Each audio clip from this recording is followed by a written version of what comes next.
1971 সালে সেটা শুধু শেখ পরিবারের জন্য, আমাদের জন্য না। আমরা এখনো বাক স্বাধীনতা পাইনি, আমরা এখনো সঠিকভাবে কথা বলতে পারি না।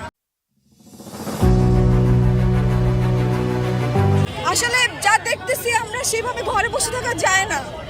আমাদের যতগুলো চিৎকার শুনি তখন আমাদের প্রত্যেকের কান্না পায়। আমি জানি না কোন বিবেকে গিয়ে পুলিশগুলো এভাবে গুলি করে আমাদের ভাই বোনদের মারছে।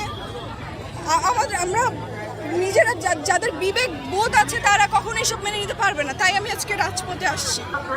আসলে আমাদের আজকে যে অবস্থা, এই পরিস্থিতি সব কিছুর জন্য সরকার দায়ী।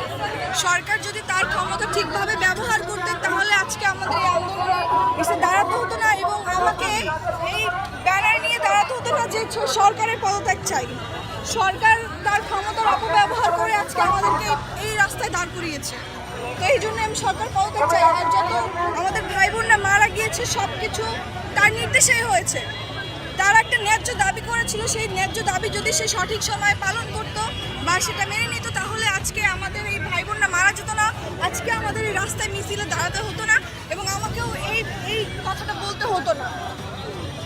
সরকার তার ক্ষমতা সঠিকভাবে ব্যবহার করতে পারে নাই। আমরা এরকম কোনো সরকার চাই না যে আমাদেরকে এভাবে মারার নির্দেশ দিবে। আমরা এরকম কোনো সরকার চাই না। আমরা এখনো কোনো স্বাধীন নাগরিক না। স্বাধীনতা এসেছিল 1971 সালে, সেটা শুধু শেখ পরিবারের জন্য, আমাদের জন্য না। আমরা এখনো বাক স্বাধীনতা পাইনি, আমরা এখনো সঠিকভাবে কথা বলতে পারি না। আমরা এখনো